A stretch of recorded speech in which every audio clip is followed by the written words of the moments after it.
नमस्कार दोस्तों, फिर से स्वागत है आपका आपके ही चैनल आपके ही यूट्यूब परिवार में। आज बात करेंगे वापस पाई की, क्योंकि पाई को जो है बहुत लोग जो है ज़बरदस्त तरीके से बदनाम करने की कोशिश जो है कंटिन्यू कर रहे हैं। यूँ समझ लीजिए कि पाई जो है बदनाम हो रही है और लोग कर रहे हैं। उसके पीछे भी बहुत सारे कारण हैं, वो कारण भी आपको बताएंगे, क्योंकि लोगों में जितनी बुद्धि होती है, जितना दिमाग होता है, उतना ही वो लोग जो है काम करते हुए आगे की तरफ बढ़ते हैं। लेकिन पूरी सोच नहीं रखते हैं, सिर्फ छोटी सी सोच की वजह से जो है किसी भी मतलब इस तरह की प्रोजेक्ट को बदनाम करने में उनको कुछ भी समय नहीं लगता है। क्योंकि देखिए उनका सिर्फ बोलना होता है और उनको ऐसा लगता है कि हमने जो बोला है, हमने जो सोचा है वो सही है। लेकिन अगर एक्चुअल बहुत बड़ी गहराई के अंदर अगर वो जाते हैं, तो गहराई में अगर जाकर के देखते हैं तो वैसा कुछ भी नहीं होता है। तो ये क्या चीज़ है जिससे कि पाई जो है बदनाम हो रही है और लोग जो है इसको बदनाम करने की कोशिश कर रहे हैं। तो चलिए दोस्तों, इसके ऊपर चर्चा करेंगे। लेकिन चैनल पर नए हैं तो वीडियो को लाइक और चैनल को सब्सक्राइब करना बिल्कुल भी मत भूलिएगा। तो देखिए, अब आपको आपसे चर्चा करते हैं कि ये कौन सा आइटम है, क्या चीज़ है जिसकी वजह से पाई जो है बदनाम हो रही है। तो आपने देखा होगा कि माइनिंग ऐप जब आप खोल करके माइनिंग को जब चालू करते हैं तो वहाँ ऐड आते हैं। उसमें कई लोग ये बोलते हैं कि पहले सिर्फ 2 सेकंड का ऐड आता था, 1 सेकंड का आता था, उसको हटा सकते थे। अभी नॉन स्किपेबल मतलब हटा नहीं सकते, 4-5 सेकंड के अंदर आता है। और वो जो है सिर्फ इसी से पैसा कमा करके वो लोग धनी बनते जा रहे हैं। मतलब कि पाई वाले जो है बहुत एक्सेस धनी बनते जा रहे हैं, वो बहुत पैसे वाले बनते जा रहे हैं, और जो पॉयनियर्स है उनका नुकसान होते जा रहा है। तो देखिए, आप जहाँ तक मुझे लगता है किसी भी पॉयनियर का कुछ भी नुकसान नहीं है।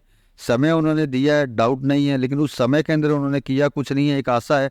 और सिर्फ जो उनको करना होता है वो माइनिंग को ऑन करना होता है, इसके अलावा उनको कुछ भी नहीं करना होता।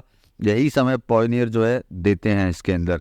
सबसे बड़ी चीज़ है कि इससे अगर कोई कमाई उनको अगर मिलती भी है, कोई अगर पाई ऐप्स के ऊपर, पाई के ऊपर अगर इन्वेस्ट कर भी रहा है, तो आप पाई का खुद का इन्वेस्ट देख लें कि उनका खुद का इन्वेस्ट कितना होगा, कितनी बड़ी टीम है उनकी खुद की, और कितने सारे पायोनियर्स हैं, ऐप चलते हैं, उसके ब्राउज़र चलते हैं, और कितने सारे ऐप्स उन्होंने बनाए हैं।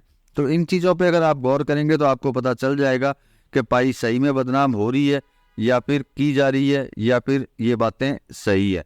क्योंकि देखिए, पाई ने आपसे कभी कुछ नहीं मांगा। जैसे बहुत लोग जो है ये बात बोलते हैं कि भैया पाई जो है स्कैम है, पाई फालतू है, पाई कुछ भी नहीं है। तो देखिए, पाई स्कैम अगर होती तो आपसे 100% कुछ ना कुछ मांगती, और हमेशा मांगती ही रहती, चाहे वो माइनिंग के लिए मांगे या फिर मांगे किसी और चीज़ के लिए। लेकिन वो किसी तरह से कुछ भी नहीं मांगती। नो डाउट हो सकता है कि उनको जितने भी ऐड पाई के ऐप्स के अंदर आते हो उनसे वो कमाता होगा, लेकिन वो कमाई लगती कहाँ है? कमाई भैया आप लोगों पे ही लगती है। आप लोग उनको कुछ नहीं देते, लेकिन वो आप लोगों पे लगाते रहते हैं। जैसे केवाईसी के लिए काम करना या मैनेट टू माइग्रेट के लिए काम करना, ये सारे काम फ्री में नहीं होते। इन सब चीज़ों के लिए कहीं ना कहीं उनको पैसा चाहिए होता है, जो पैसा वो आप लोगों से नहीं मांगते। वो इसके ज़रिए अगर कमाते भी हैं तो वो लगाते भी अपने ऊपर ही हैं, और आगे जाकर के इसका बेनिफिट भी जो है नो डाउट उनको तो मिलेगा ही मिलेगा, अपने को भी ज़रूर मिलेगा। उसमें भी कोई दो राय नहीं है। मतलब कि पाई को सिर्फ बदनाम कर सकते हैं, लेकिन एक्चुअल सिचुएशन में अगर आप जाएंगे तो आपको पता चलेगा कि वो आपको लिए कितना काम कर रहे हैं। अब देखिए, किस रेट में लॉन्च होगी वो बात की बात है, क्योंकि जितना जीसीबी को सपोर्ट मिलेगा तभी ये उसी रेट के अगल बगल में जो है जाकर के लॉन्च होगी, नहीं तो नहीं होगी। क्योंकि भारत की अगर बात करते हैं, मैं तो और देशों की बात नहीं करता, सिर्फ भारत की ही बात करता हूँ। तो भारत में मेरे हिसाब से 50 ऐसे चैनल हो गए जो पाई की खरीद फरोख्त करते हैं। तो देखिए, बेचने वाला जो नीडी है, जिसको पैसा ज़रूरत है, वो बेच रहा होगा, जिसको ये नहीं पता है कि उसको आगे जा कर के कितना नुकसान इसके अंदर होगा। उनको यही चीज़ें सब बताई जाती हैं कि देखो पाई तो ये कर रहा है, पाई वो कर रहा है, क्या मिलेगा आगे जा कर के? कुछ नहीं मिलने वाला आप लोगों को, बेच बाच दीजिए। या फिर बिना बोले पैसों की ज़रूरत से भी 20-25 रुपए के अंदर जो है पाई को बेचते रहते हैं। इससे देखिए जीसीबी का जो सपोर्ट है वो पूरा का पूरा ख़त्म हो जाता है। तो देखिए, मैं तो यही बोलना चाहता हूँ कि जो पाई इस तरीके से बेचते हैं 20-25 रुपये में, मेरे हिसाब से कुछ भी नहीं होता। 20-25 रुपया दे रहे और इंतज़ार अगर करते हैं तो मेरे हिसाब से कोई तकलीफ उसके अंदर होती नहीं है। नहीं तो क्या होगा कि वो लोग जो है जिस तरीके से पाई कंटिन्यू बेचते रहेंगे और खरीदने वाला खरीदता रहेगा, ऐसी पाई टीम नहीं है कि पाई टीम उनको छोड़ देगी। एन समय के अंदर जाकर के पता चले कि उनका सब कुछ ही खत्म हो गया, दोनों ही साइड से। तो देखिए, मेरे हिसाब से तो ये नहीं करना चाहिए। बाकी आपका विचार है, आप कर सकते हैं।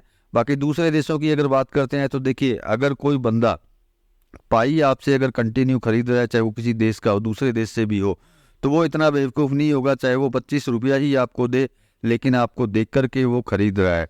इसका मतलब उसको आगे जा कर के कुछ ना कुछ दिखाई दे रहा है, लेकिन आपको बिल्कुल भी दिखाई नहीं दे रहा। तो आप अपने दिमाग से अगर सोचना चालू करेंगे कि वो हमसे क्यों खरीद रहा है, जबकि पाई तो लॉन्च हुई ही नहीं। ये सब चीज़ें अगर आप विचार करेंगे, क्योंकि आपको जितने भी लोग हैं, कोई स्कैम करके पाई आपसे ले लेता है, कोई रियल में पैसा दे करके भी आपसे ले लेता है। लेकिन आप सोच लीजिए कि स्कैमर अगर स्कैम करता है तो वो तभी करता है जब उसको ज़बरदस्त बेनिफिट इसके अंदर नज़र आता है, नहीं तो स्कैमर को स्कैम करने की कोई ज़रूरत नहीं होती। आप इसमें खुद विचार कर सकते हैं कि पाई क्या है और क्या नहीं है। ये विचार आप लोगों के रहते हैं, मुझे जो सही लगता है वही चीज़ जो है मैं आप तक पहुंचाने की कोशिश करता हूं, जिससे कि आप आगे जा कर के आपको पछताना ना पड़े कि भैया हमारे पास पाई होती तो ठीक होता, हमारे पास पाई होती तो ठीक होता। और जिसी भी को जो है हमेशा सपोर्ट करते रहे, क्योंकि उसको जितना ज़्यादा आप सपोर्ट करेंगे आगे जा कर के बेनिफिट भी आपको उतना ही मिलना है। ये चोरी से पाइप बेच देना, खरीद लेना, उससे आप लोगों को ही जो है ज़बरदस्त तरीके का घाटा, नुकसान जो है आप लोगों को होगा। बाकी आपका विचार है दोस्तों। मेरे पास जो इन्फॉर्मेशन, जो जानकारी होती है वो आप तक पहुंचाने की कोशिश करता हूं। मिलेंगे अगले वीडियो में अगली जानकारी के साथ में, तब तक के लिए धन्यवाद।